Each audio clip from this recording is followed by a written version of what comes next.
Glória a Deus. Meus irmãos, recebam a paz do Senhor Jesus. A Deus tributamos a honra, a glória e a exaltação nessa noite. Vamos abrir a nossa Bíblia, vamos meditarmos na palavra do Senhor. Livro de Isaías, capítulo de número 57. Isaías, capítulo 57. Deus é bom e a bondade é para sempre do Senhor nosso Deus. Isaías, capítulo 57, versículo 1.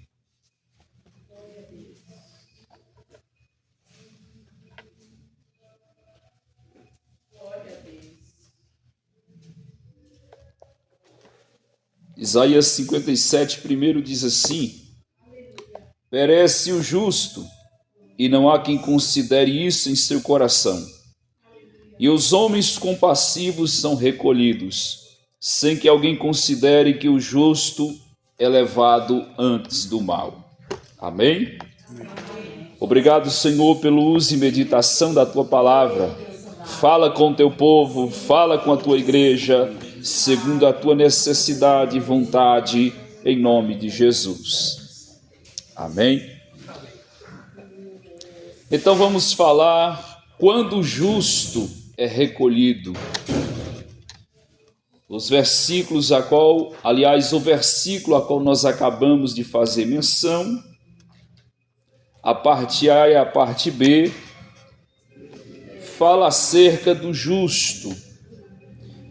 E para nós entrarmos nesse assunto, precisamos falar sobre a morte. A morte significa uma separação. A morte, ela vem para separar uma pessoa da sua família, separar uma pessoa dos amigos, e o real significado da morte é que ela vem para separar. A morte, ela tem o objetivo de separar o corpo e a alma. A pessoa recebe a alma na sua vida e a morte tem a incumbência de fazer essa separação. E a morte, ela é um mistério porque ela mexe com todo mundo. Seja ele ministro da palavra, seja ele um pai, uma mãe, um filho, seja ele quem for, a morte mexe com todo mundo. Porque nós não estamos acostumados com perca, com perder alguém. Mas quando uma pessoa justa parte, a gente que já foi em tantos velórios, sabemos que ouvimos a seguinte pergunta: por quê? Ou muitos já olhou para a gente e disse assim: Marcelo, por quê? Com aquela voz de pranto, e lhe perguntar o porquê. E o que é que você pode dizer nesse momento para essa pessoa? Ou muitos perguntar: por quê, Senhor? O livro a qual nós lemos, o profeta Isaías, ele vai mostrar que a morte de uma pessoa justa não é por acaso. Foi o que a gente acabou de ler. Mas presta atenção, quando um justo morre, é propósito de Deus. Eu estou falando de um justo. Quando o justo morre, é um propósito de Deus. E por que um propósito quando uma pessoa justa morre?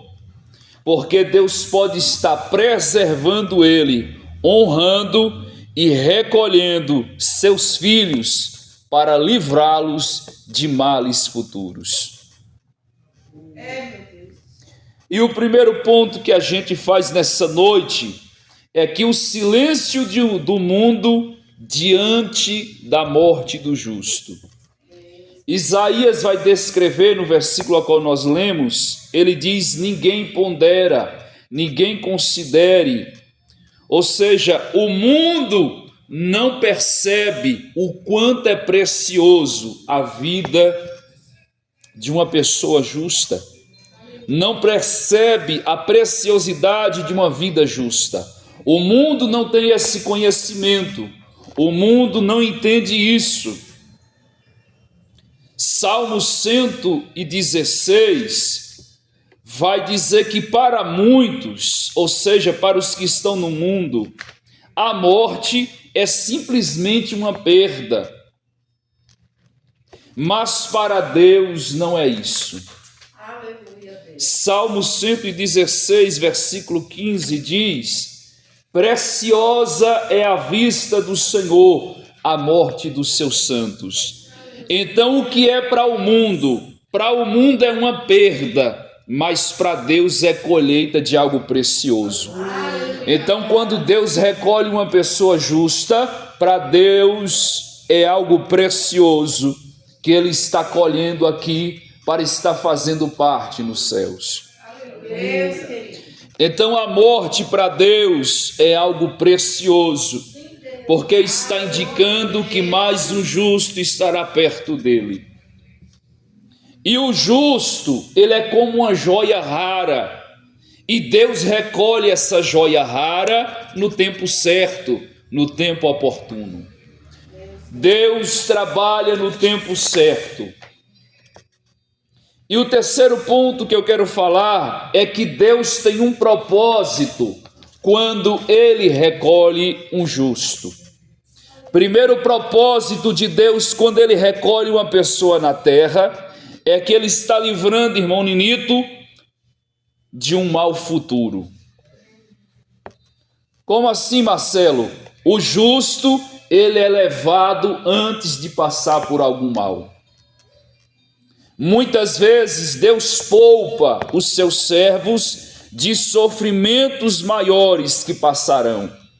A exemplo, a gente tem em Gênesis, capítulo 5 e versículo 24, falando de Enoque, que foi levado antes do dilúvio.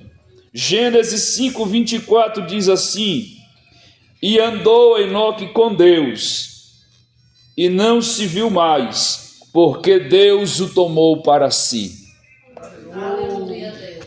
Porque Enoque foi recolhido antes do dilúvio? Para quem não sabe, Enoque foi pai de Matusalém. Ele foi avô de Lameque e bisavô de Noé. Deus poupou ele de ver a geração de Noé, uma geração que já estava insuportável às narinas de Deus. Se a geração de Enoque já era perversa, imagine a geração de Noé. Deus poupou ele de ver males na geração de Noé. Sabe por que nós já vemos muitos irmãos nossos partirem em 2025? É porque Deus poupou esses irmãos de verem maldade que nós estamos vendo.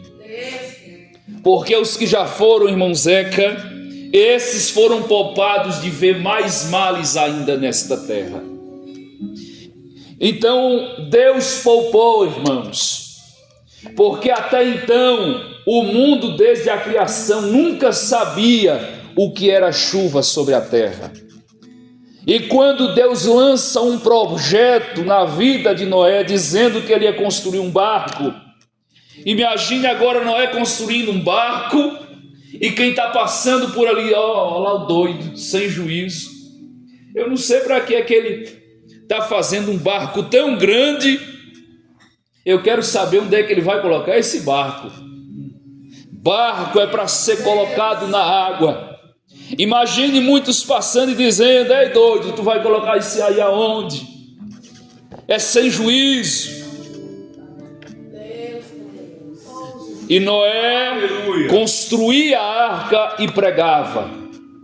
E para aquela geração, Noé era considerado como um louco, Ninito, uma pessoa sem juízo.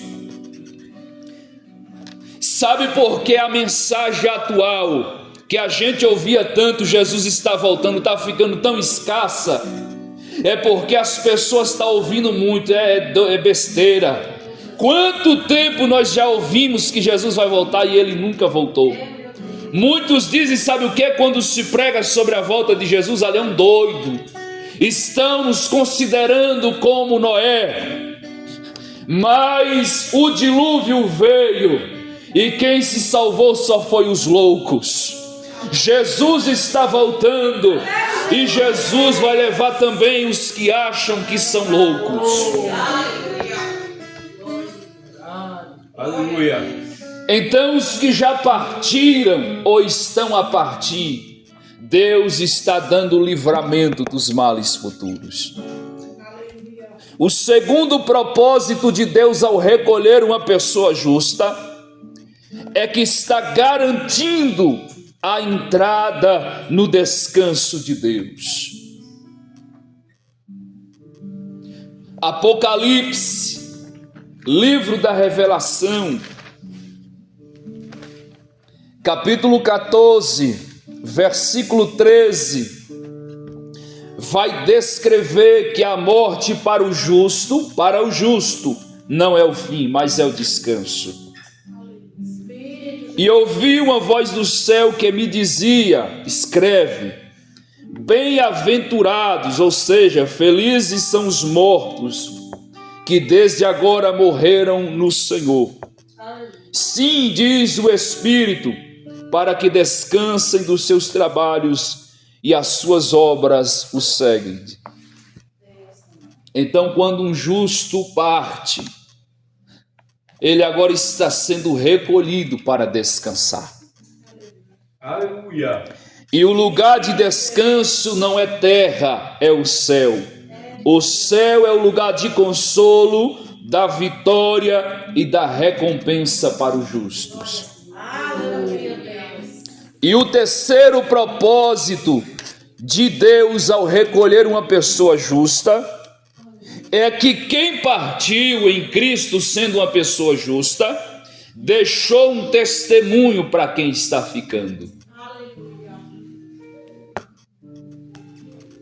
Deixou um testemunho.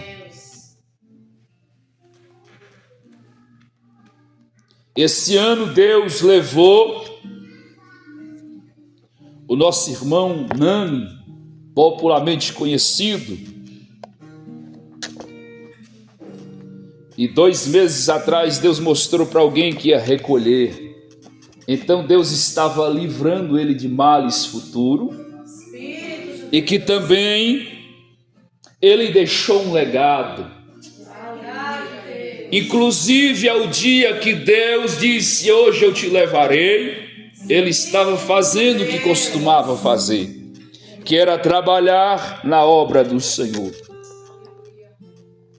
Então, quando um justo parte, ele deixa uma reflexão para quem fica.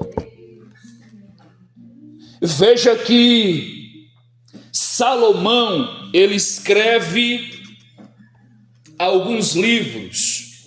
Ele escreve Provérbios, ele escreve Eclesiastes, ele escreve Cantares. Ele escreve esses livros poéticos, e esses 3 livros são 3 fases da vida de Salomão. Quando ele escreve o livro de Cantares, é que ele está na sua juventude. É quando o provérbio vai descrever que ele teve, irmão Nito, várias mulheres. E quando ele escreve Cantares, ele está falando da paixão, do amor, o quanto é bom, porque ele está desfrutando. Salomão foi o homem que provou de todos os prazeres da terra, e ele provou isso na sua juventude. Quando ele chega na fase adulta, é quando ele escreve o livro de Provérbios. A mentalidade não é a mesma que na juventude. E quando ele escreve o livro de Eclesiastes, irmão Ninito, ele já está velho. E quando ele olha lá atrás o que ele veio fazendo, ele diz, tudo foi vaidade. Aleluia. Tudo que eu fiz na minha vida foi tudo a pura vaidade. Do que me adiantou? Então, quando ele escreve Eclesiastes, ele está falando do que ele viveu. E Eclesiastes vai dizer uma coisa, Salomão vai dizer uma coisa, um homem que participou de tantas festas, ele vai dizer um dia: é melhor ir na casa onde há luto do que na casa onde há banquete. E por que Salomão disse isso? Porque lá as pessoas vão fazer uma reflexão. E qual é a reflexão? Uma delas pode ser para nós: como eu estou vivendo a minha vida? Ou como nós estamos vivendo a nossa vida? Uma outra pergunta que a gente poderia fazer a nós mesmos é: será que eu tenho buscado a justiça de Deus? Outra coisa que pode ficar de testemunho é de dizer: eu poderia ter feito mais por ele, mas não fez, não tem jeito. Tem gente que quando perde alguém não consegue se consolar, porque alguém que partiu e ele não liberou perdão. Então o justo, quando o justo parte, não é em vão, ele deixa um legado na terra. Irmãos nossos que já partiram, deixaram um legado.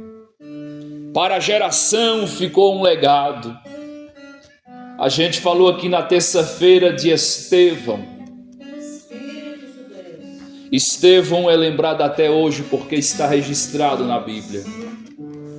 Os anos se passaram e continua o seu legado na terra. Aleluia, Deus.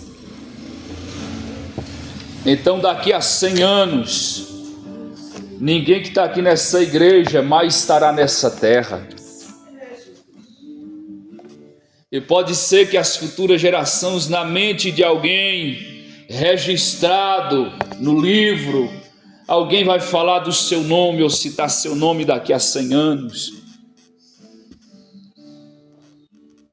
Daqui a 100 anos essa igreja pode estar totalmente diferente, maior. Outras pessoas que nem vai saber quem foi Marcelo. O canal poderá estar enorme. A casa que estamos morando hoje, já vai ter outras pessoas morando lá, que nem vai saber quem foi Marcelo, quem foi que morou. E a casa que a gente está morando pode se tornar outro tipo de imóvel. Mas o que destaca é o legado que deixa. Deus poderoso. E uma aplicação que a gente poderia fazer aqui é que diante da morte do justo, a gente não se deve questionar. Quando um justo morre, esse questionamento não deve ser para nós dizer: por que partiu? Mas ao invés disso, a gente precisa ter esse questionamento em mente, que é: o que Deus quer me ensinar com isso? Não porque, será porque Deus levou o meu irmão? Não. Mas o que é que Deus está querendo me ensinar com a morte do meu irmão? O que é que eu estou aprendendo com o que ele deixou?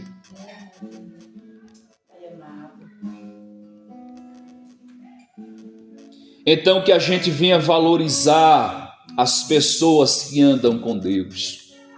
Paulo vai dizer: siga os exemplos dos fiéis. Então valorizemos os que são fiéis enquanto é tempo. Que a gente venha viver de modo que quando a nossa senha, podemos assim dizer, for passada lá no painel, quando vier o momento da nossa partida, nós estejamos preparados.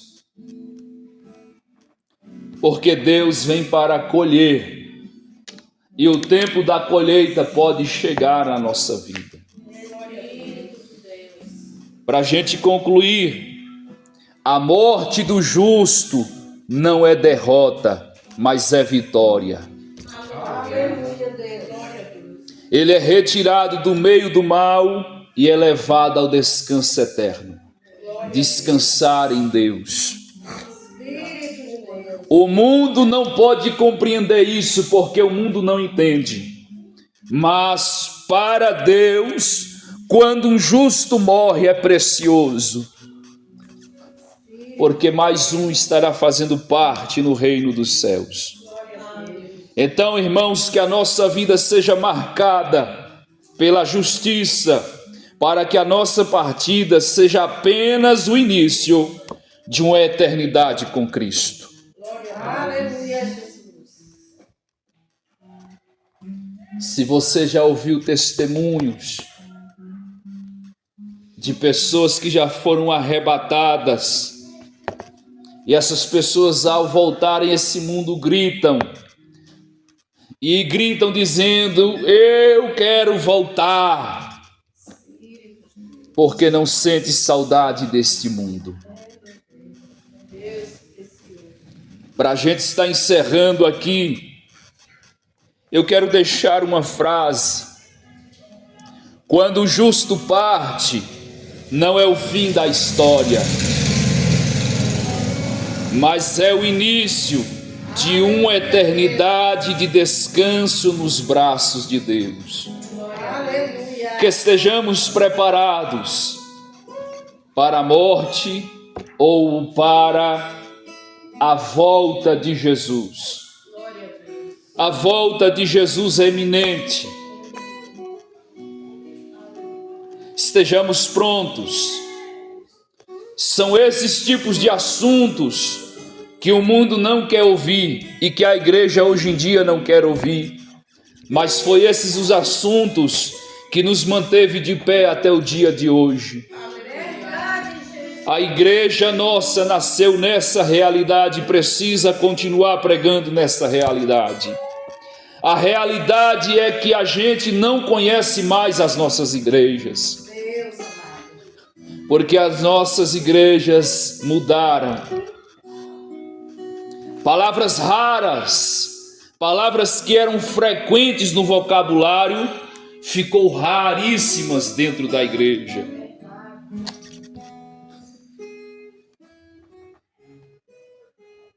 Quem está na liderança não mais disciplina, porque tem medo de perder o rebanho.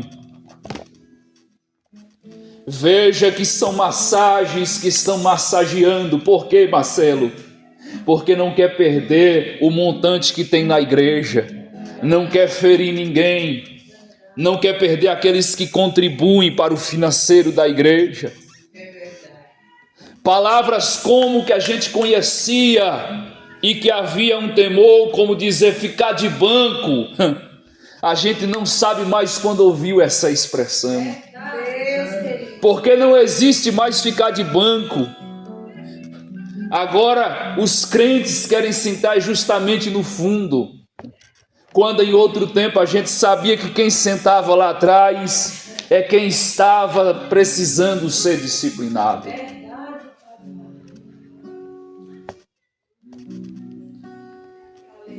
E são coisas absurdas que a gente vai ouvindo no meio dos anos. Coisas que ferem, mancham a honra da igreja. A palavra do Senhor vai citar uma parábola de 2 meninos. O primeiro menino, Euraide, ele se desviou da igreja. A parábola do filho pródigo. E o segundo menino, Zeca, ele estava desviado dentro da igreja. A preocupação não é com quem saiu, mas a preocupação também é com quem está desviado dentro da igreja.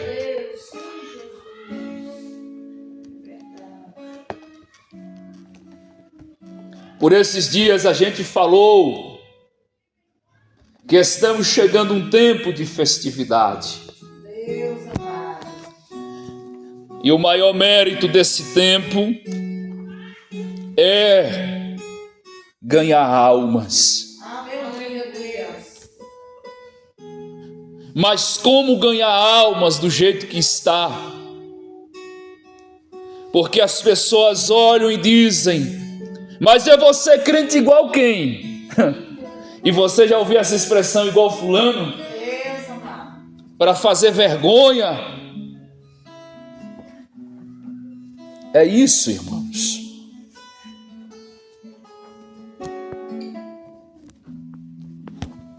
Hoje a gente tem coaches espirituais. É verdade.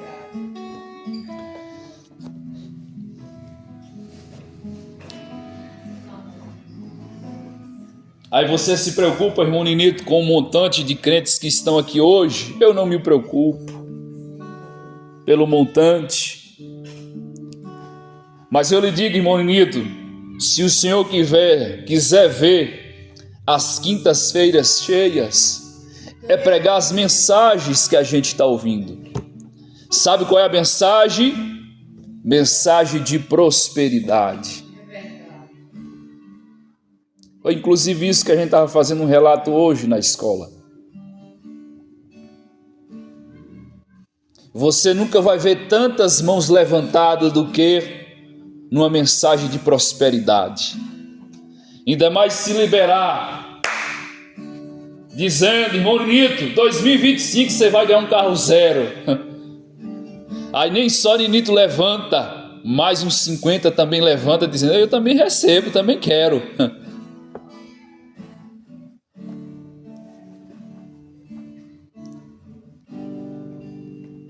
Então, irmãos, que a gente esteja preparado. Estejamos preparados, porque o nosso Jesus está voltando.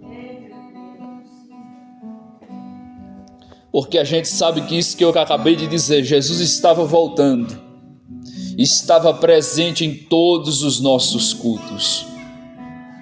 Hoje em dia Jesus está voltando, está ficando cada vez mais raro de se ouvir. Não é que Jesus está deixando de voltar, é a gente que está deixando de pregar que Jesus está voltando. Mas sabe quando é que vão perceber? Quando Ele voltar. E um extremo montante ficar na terra. Mas estejamos preparados para essas duas realidades que acabamos de falar nesta noite.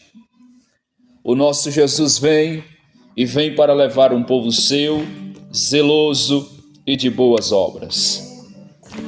Ó Pai, obrigado pela tua bondade, Senhor. Obrigado, Jesus, por este culto.